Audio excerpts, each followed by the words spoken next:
지난 한 주간 주의 은혜 가운데 평안하셨습니까? 예, 우리의 삶의 곳곳에 하나님의 손길이 있음을 우리가 또 경험하고 또 경험되어진 그 신앙이 오늘 예배를 통해서 향기로운 제사로 하나님 앞에 올려드리게 되어집니다. 실상 우리의 삶이 예배이고 또 그 예배의 연속이 오늘 주일을 통해서 함께 확인되고 하나님께 영광이 되어지는 줄 압니다. 오늘 찬양의 고백처럼 주 예수 내 마음에 오심, 주님이 내 마음에 오신다고 하는 이 기쁜 소식을 우리가 다시 한번 고백하면서 오늘도 마음의 문을 활짝 열고 말씀으로 찾아와 주시는 주님을 우리 마음의 주인으로 모실 수 있는 복된 예배 되어지기를 주님의 이름으로 축복합니다. 아멘. 오늘 함께 읽은 말씀 고린도전서 15장 57절 58절 본문으로 구원 이후에 해야 할 일이라고 하는 제목으로 잠시 말씀 나누려고 합니다. 가난을 미덕으로 삼든 브레몽뜨르라고 하는 이 수도원의 재정이 바닥이나 뾰족탑은 무너져 내리고 창문틀은 깨어졌습니다. 깨어져 버린 종마저 다시 살 형편이 못 되어 수도사들은 나무로 딱따기를 쳐서 기도 시간을 알리곤 했습니다. 마침 그 수도원에 고세라고 하는 수사가 있었는데 그가 하는 일은 고즉 젖소 2마리를 돌보는 일이었습니다. 가난에 찌들린 수도원 상황을 늘 가슴 아프게 생각했던 고세 수사는요, 수도원장의 허가하에 젖소 돌보는 일을 중단하고 불로 장생주를 만들기로 했습니다. 어릴 때 자기를 키워준 양부모가 불로 장생주의 전문가였기에 그는 불로 장생주를 빚는데 성공하여 프랑스 전역으로 팔기 시작합니다. 이 불로 장생주는 불티나게 팔려나갔고 가난에 찌달렸던 수도원은 하루아침에 동반석에 앉게 되었습니다.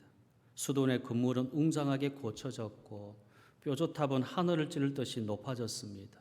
고세는 그 공적으로 신부의 서품을 받기까지 되었습니다.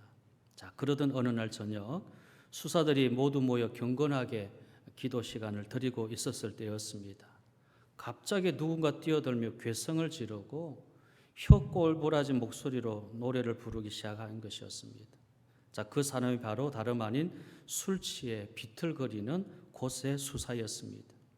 자신이 만든 이 불로 장생주가 잘 빚어졌는지 확인하기 위해서 매일 그 술을 시험해 보다가 그만 알코올 중독자가 되고 말았던 것입니다. 그 일로 고세는 수도원 출입 금지를 당하였고 주조장에서 불로 장생주만 빚으면서 거기서 혼자 기도할 것을 명령받았습니다. 그는 주조장 밖으로 나가지 아니하고 매일 술을 빚고 시험을 했습니다. 그러는 어느 날 수도원장이 주조장을 찾아왔을 때에 고세 신부는 수도원장에게 눈물로 간청했습니다. 이제 술을 그만 만들고 예전처럼 조서 돌보는 일을 해달라고 간청했습니다. 그러나 돌아온 대답은 조서 돌보는 일은 염려하지 말고 소신껏 수도원을 위해서 열심히 불로 장생주만 빚어라 라는 말이었습니다. 술은 여전히 날개 돋친 듯 팔려나갔고요. 수도원은 쉴 새 없이 돈을 긁어 모았습니다. 매일 기도 시간이 끝날 때 수도원장은 우리 수도원을 위해 봉사하고 있는 사랑하는 고세 신부를 위해서 기도합시다라고 했습니다. 하지만 바로 그 기도 소리를 들으면서 고세 수사는 영혼과 육체가 주조장항에서 서서히 죽어가고 있었습니다.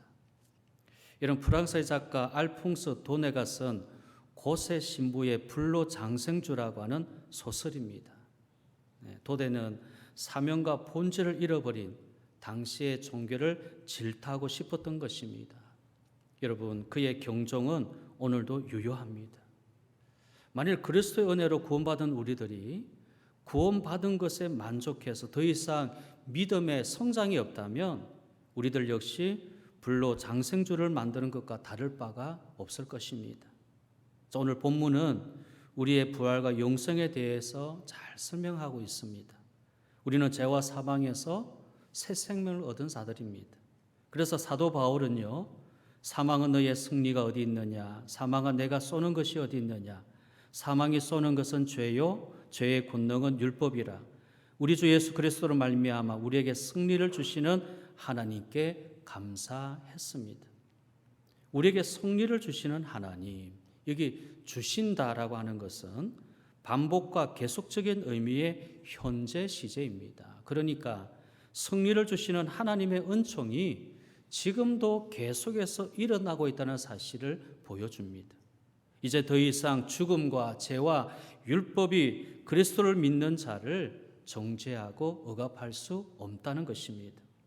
우리를 망하게 하는 죄와 사망은 이제 우리와는 상관이 없습니다. 우리 주님이 나의 죄를 용서하시고 나에게 새 생명을 주시고 날마다 승리를 주시기 때문입니다. 자, 그러면 새 생명 얻은 우리들이 어떻게 살아야 할까요? 두 가지 견해가 있었습니다. 하나는 금욕적인 생활입니다. 구원해 주셨으니 세상적인 삶과 욕심을 다 끊어버리고 살겠다라는 것입니다. 여러분, 이런 분들이 수도원을 만들고 기도원을 만들었습니다. 또 하나는 주님이 나를 구원하셨으니 이제 삶을 누리면서 살자는 쾌락주의로 발전해 나갔습니다. 그래서 인생을 즐기며 살자고 말합니다. 둘 다 나름대로 일리가 있습니다. 그러나 일리가 있을 뿐이지 다 맞는 이야기는 아닙니다. 분명한 것은 우리에게 하나님 주신 사명이 있습니다. 해야 할 일이 있습니다. 그러기에 기도는 해야 하지만 다 기도원에 들어갈 수는 없습니다. 또 삶이 즐거워야 하지만 쾌락이 우리의 삶의 목표가 되어서는 안 됩니다. 그러면 어떻게 살아야 됩니까? 자, 오늘 본문은 구원받은 사람이 어떻게 살아야 되는지에 대한 몇 가지 중요한 원리를 가르쳐 주고 있습니다. 이 중요한 원리, 이것을 잘 마음에 새겨야 되는데요. 자, 첫째는 우리는 하나님 안에서 견실하게 서야 합니다. 자, 본문 58절은 그러므로라고 이야기합니다. 그러므로 승리를 주신 하나님께 감사하노니 그러므로. 이 구절이 없다면 그냥 감사하는 것으로 살면 될 겁니다. 내가 구원받았으니 감사하다. 그것으로 끝날 겁니다. 하나님 나 같은 죄인 구원해 주셨으니 너무 감사합니다. 그것으로 끝날 겁니다. 그런데 감사하노니 그러므로 이어지는 겁니다. 그 위에 삶이 있다는 것입니다. 형제들아 견실하며. 여기 견실하다는 말은 굳게 서라는 말입니다. 정확하게 말하면 자기 위치에 굳건하게 서 있는 것을 나타내는 말입니다. 이 권면의 의미는요, 그렇죠? 주 예수 그리스도 안에서 굳게 서야 한다는 뜻입니다. 여러분, 믿음을 가졌다는 것은 생각이 바뀌는 것을 말합니다. 가치관이 바뀐 것을 말합니다. 자세가 달라진 것을 말합니다. 그것을 보고 믿음을 가졌다는 겁니다. 내가 믿음을 가졌다고 하면서 생각이 바뀌지 아니하고 가치관이 바뀌지 아니하면 이런 그 믿음이 참 믿음입니까? 가짜 믿음이겠습니까? 내가 믿음을 가졌으니까 생각이 바뀌는 겁니다. 세상을 바라보던 그 생각이 바뀌는 거고 세상에 대한 나의 가치관이 바뀌어지는 것입니다. 그것을 두고 믿음이라고 이야기하는 것입니다. 사도 바울은 사도로 부름받기 전에 자신이 가장 가치고 귀중하게 여기는 것이 있었습니다. 그것은 종교적 열심이었습니다. 그러나 사실 따지고 보면요, 그 종교적 열심이 자기 자신을 위한 것이고 사람을 위한 것이었습니다. 갈라디아서 1장 14절 15절에 그는 이렇게 고백합니다. 내가 내 동족 중 여러 영갑자보다 유대교를 지나치게 믿어 내 조상의 전통에 대하여 더욱 열심히 있었으나 그러나 내 어머니의 태로부터 나를 택정하시고 그의 은혜로 나를 부르시니. 그렇습니다. 그는 그 사실을 몰랐다가 여기 택정하시고 은혜로 부르신 예수 그리스도를 만나고 깨달은 것입니다. 그래서 바울은 빌립보서 3장 8절에서 모든 것을 해로 여김은 내 주 그리스도 예수를 아는 지식이 가장 고상하기 때문이다라고 고백했습니다. 예수님을 만나니까 이전에 생각했던 여기 모든 것입니다. 어떤 것이 아닙니다. 어느 부분의 일부분을 말하는 것 아닙니다. 모든 것. 예수님 만나니까 모든 것이 다 배설물, 오물이죠. 쓰레기로 여겼다는 겁니다. 그래서 그런 생각들, 지식들, 습관들을 다 이렇게 오물처럼 쓰레기같이 버렸다는 겁니다. 우리가 믿음 생활하는 데 있어서 주님을 나의 구주로 모시고 하나님 안에 서는데 방해가 되는 것이 있다면 그것들을 다 버려야 합니다. 그런 것들을 버리지 아니하면 견실하지 못하고 하나님 앞에 설 수가 없는 겁니다. 우리가 서야 할 자리는 예수 그리스도 주님 아닙니다. 그러니 세상적인 습관, 세상적인 취미 모든 것들도 만약 그것이 내가 주님 안에 서는 것을 회방하고 방해한다는 것이라면 여기 사도 바울처럼 미련 없이 버릴 수 있어야 할 것입니다. 그런데 우리는 두 가지 양쪽에 다 서기를 원하는 그런 경향이 있습니다. 그게 이스라엘 백성들의 마음이었습니다. 이스라엘 백성들이 40년의 광야 생활을 끝내고 드디어 가나안에 들어갔지요. 그런데 그곳에는 이미 가나안 사람들이 농사를 짓고 있었습니다. 여태까지 목축만 하던 사람들이 땅을 받고 집을 짓고 정착해서 농사를 짓습니다. 그러니 농사가 잘 될 리가 없습니다. 농사는 예민해서 기술이 필요하기 때문입니다. 언제 파종할지, 언제 김을 매야 할지, 물 관리는 어떻게 해야 될지, 언제 어떻게 솎아줘야 할지, 여러분 이런 것 중 하나라도 잘 안 되면 농사가 안 되죠. 이스라엘 사람들 이걸 모르니까 농사가 잘 안 됩니다. 그러면 배워야 되는데 농사 기술을 배우지 아니하고 이스라엘 사람들의 눈에 들어온 것이 가나안 사람들이 섬기는 우상이었다는 겁니다. 우리가 섬기는 하나님은 목축의 하나님이고 저들이 섬기는 신은 농사의 신이라고 생각했습니다. 가나안 우상을 섬기면 농사가 잘 될 줄 알았습니다. 그래서 우상을 섬기기 시작합니다. 열왕기상 18장 21절에 보면 엘리야가 갈멜산에서 이스라엘 백성들이 이렇게 말을 합니다. 열왕기상 18장 21절에 너희가 어느 때까지 둘 사이에 머뭇머뭇하려느냐.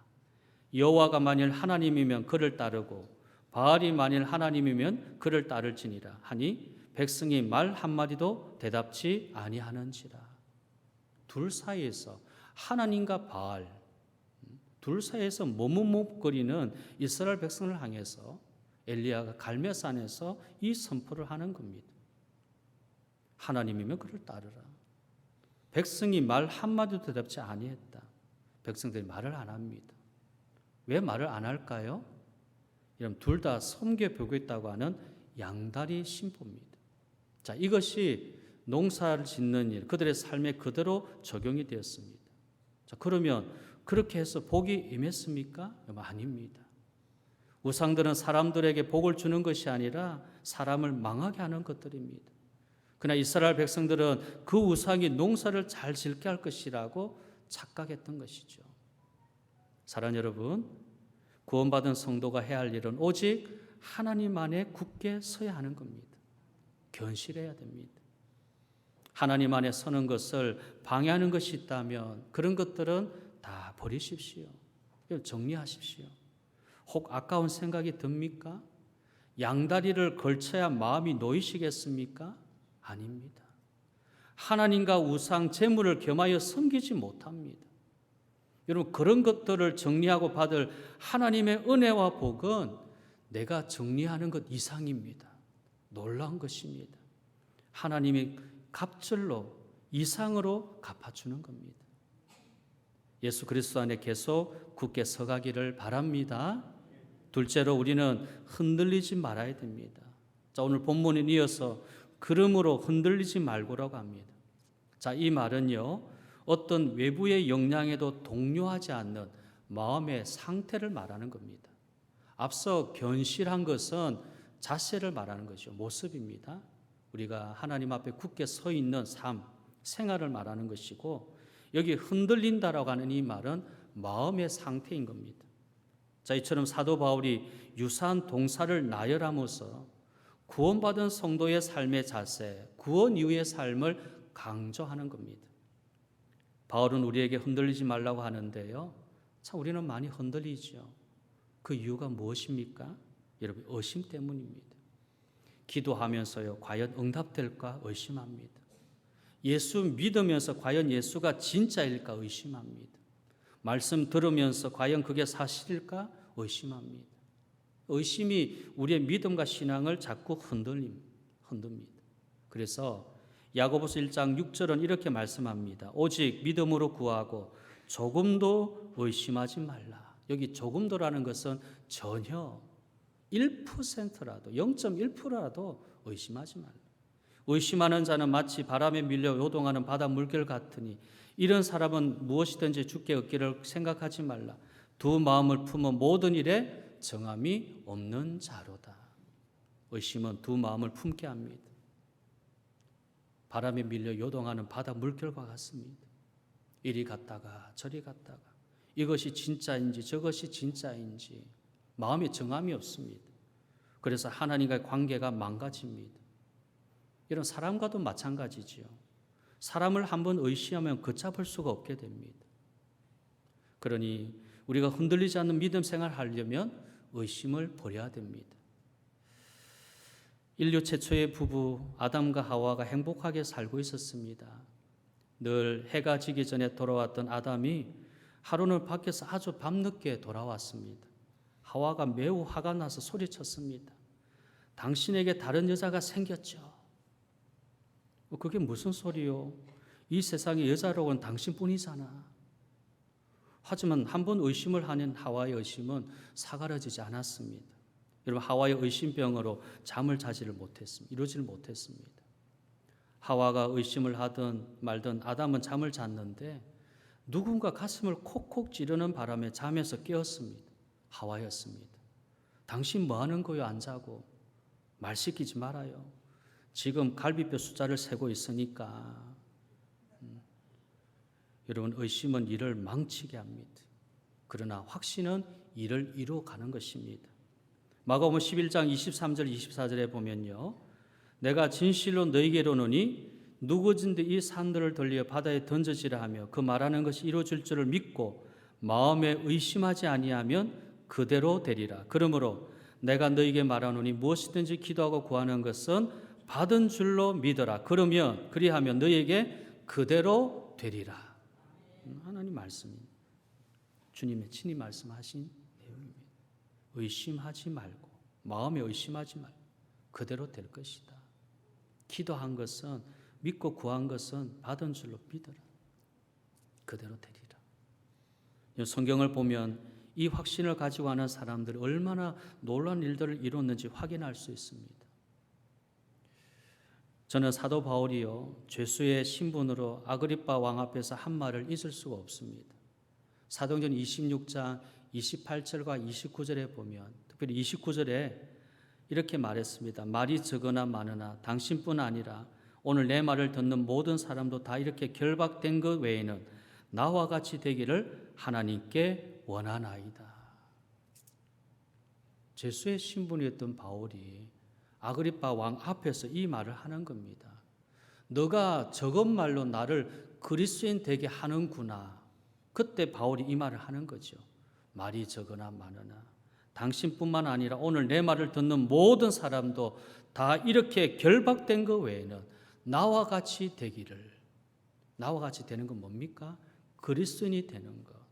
예수님 만나기를 원한다. 당당하게 하나도 꿀림 없이 나와 같이 되기를 원합니다. 이것이 복된 것이고 바울의 간절한 바람이었습니다. 우리에게도 이런 확신이 있기를 소망합니다. 돈 앞에서, 명예 앞에서, 권력 앞에서 흔들리지 마세요. 예수 믿고 구원받은 성도들이 흔들리는 이유는 의심 때문입니다.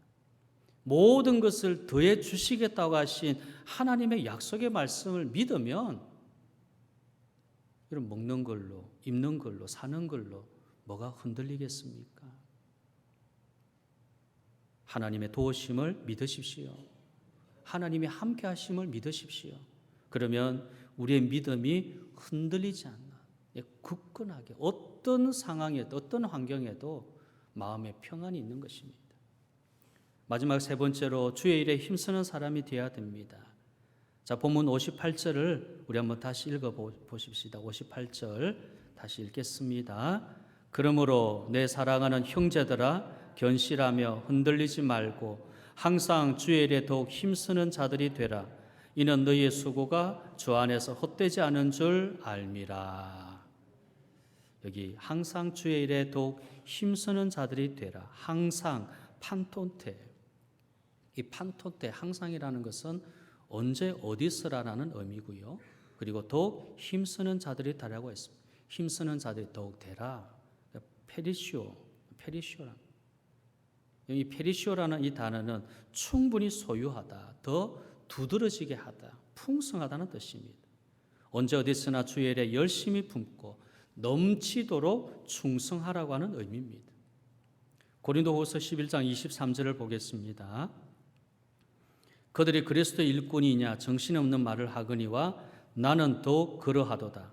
내가 수고를 넘치도록 하고 옥에 갇히기도 더 많이 하고 매도 수없이 맞고 여러 번 죽을 뻔하였으니, 여기 수고를 넘치도록 하고 페리시오, 적당히 한 것이 아니고 넘치도록 주님의 일을 적당히 하는 게 아니었습니다. 그냥 사람들 보는 데서 하는 것이 아니었습니다. 적당하게 왔다 갔다 하는 것이 아니었습니다. 내가 주님의 일을 맡았으면 적당히 하는 것이 아니라 넘치도록 하는 것이었다. 페리시오. 어느 교회에서 넓은 예배당이 필요해서 땅을 구입했는데요. 그 땅에 흐름한 건물이 들어서 있었습니다. 그 건물을 고쳐서 사용할 것인지 아니면 허물어 버리고 새로 지을 것인지를 두고 의견이 나뉘었습니다. 건물을 고치는 비용에 예산을 조금만 더 들이면 새로 지을 수 있다는 주장이 설득력을 얻어서 새로 짓게 되었습니다. 근데 공사를 시작하다 보니까 비용이 예상보다 자꾸만 불어났습니다.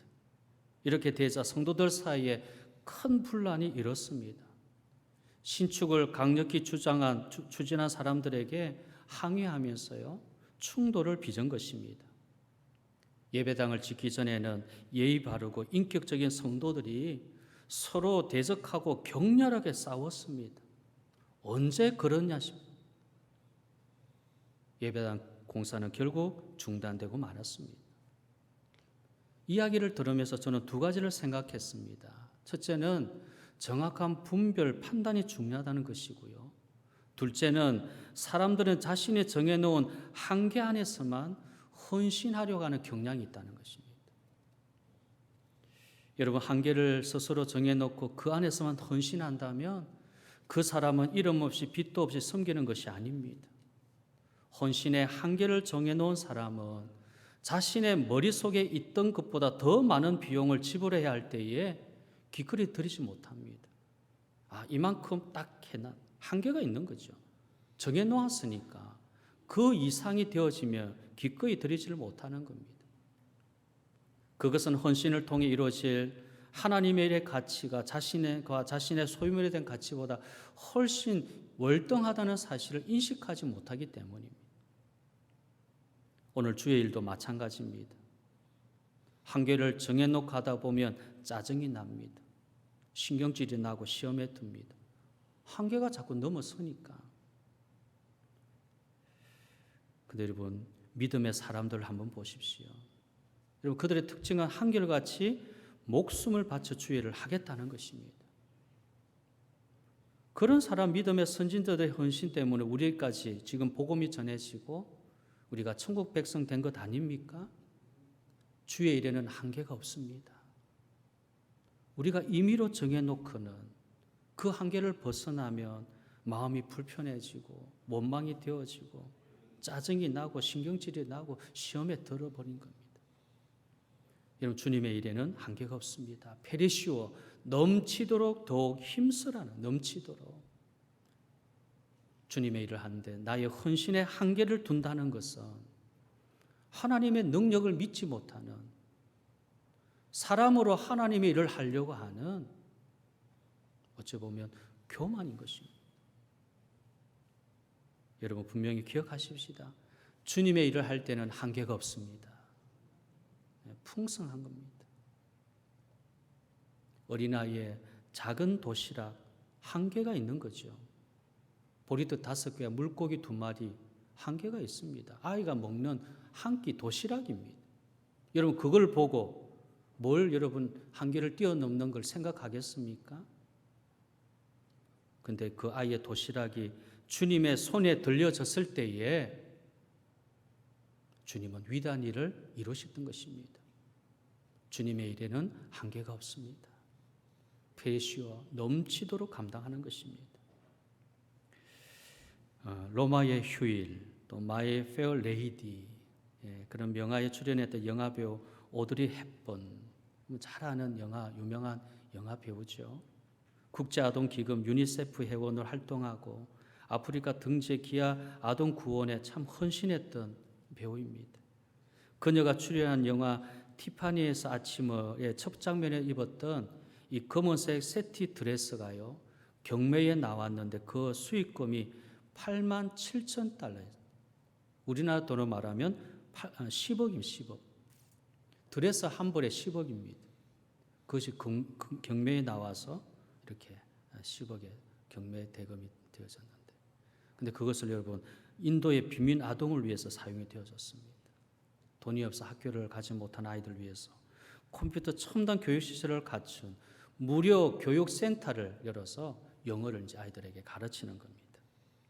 세계의 요정으로 불렸던 오드리 헵번이 이렇게 생전에 했던 빈민 아동 구애 헌신이 그녀가 죽은 후에도 계속해서 이어지게 되어졌습니다. 말기 암 투병 중에라도 그녀는 아프리카에 가서 구호 활동을 하게 되어지죠. 오드리 헵번이 했던 시 한 편이 있는데 우리 그 시를 잘 아는 그런 내용인데 한번 소개하려고 합니다. 글씨가 좀 작아서 잘 보이지 않지만 제가 한번 읽어드리겠습니다. 여러분 잘 아는 그런 들었던 시인데요. 아름다운 입술을 갖고 싶으면 친절한 말을 하라. 사랑스러운 눈을 갖고 싶으면 사람들에게서 좋은 점을 보아라. 날씬한 몸매를 갖고 싶으면 배고픈 사람과 음식을 나누라. 아름다운 머리카락을 갖고 싶다면 하루에 한 번 어린이가 너의 머리를 쓰다듬게 하라. 기억하라. 한 손은 자신을 돕는 것이고 다른 한 손은 타인을 돕는 손이라는 것을 했습니다. 여러분 우리 오드리 헵번 이 영화 배우 전 세계 모든 사람이 다 좋아하는 그런 배우 아닙니까? 근데 더 마음에 감동이 되는 것은 그녀가 성공하고 유명한 유명세를 가지고 명예가 있었지만 그 일생을 이렇게 가난한 아이들을 위해서 아프리카에 가서 그 오지에 가서 구호 활동했던 그런 모습들이 지금도 그렇게 빛나는 것입니다. 어떤 분이 이렇게 멋진 삶을 살아가는데 그렇다면 우리는 어떤 삶을 살아갑니까? 물론 나의 삶이 중요합니다. 나의 사업이 중요하고 내 직장이 중요하고 내가 하는 일이 중요합니다. 그런데 내가 하는 일이 왜 중요한지 모르고 사는 사람이 있는 것입니다. 내 일이니까 중요하다고 한다면 그는 거기서 끝나는 사람입니다. 내 일이니까 나는 중요하다. 그걸 끝나는 겁니다. 여러분 그 일을 통해서 내가 살고 다른 사람이 살고 주님께서 영광을 받으셔야 됩니다. 여러분 성경은 나만 좋고 나만 위해서 하는 일을 죄라고 가르칩니다. 죄다. 세상 사람들 그렇게 살죠. 나만 좋고 나만 위해서 하는 것. 간혹 다른 사람을 돕는 분도 계시겠지만 그러나 여러분 예수 믿는 하나님 믿는 사람 성경에 있는 대로 이것이 주의 일인가 아닌가 기준이 바로 이것입니다. 주의 일은 내가 좋고 다른 사람도 좋고 주님께 기쁨이 되어야 되는 것입니다. 여러분 이런 일에 힘쓰는 성도가 되십시다. 이런 일에 힘쓰는 믿음의 사람이 되십시다. 사랑하는 여러분 구원받았다고 끝이 아닙니다. 우리의 구원은 절대로 취소되지 않으니 막 살아야 된다고 생각하는 것이 죄인 것입니다. 우리의 구원받은 데 그치지 아니하고 더 성장하고 더 성숙하고 많은 사람들을 유익하게 할 수 있는 주님이 원하시는 그런 삶. 그러므로 하나님 안에 굳게 서십시다. 의심을 버리고 흔들리지 맙시다. 주님의 일에 더욱 넘치도록 헌신하고 수고하는 복된 삶, 우리의 수고가 주 안에서 헛되지 않은 줄 압니다. 이 고백이 저와 여러분의 고백이 되기를 주님의 이름으로 축복합니다. 아멘. 자, 기도하십시다.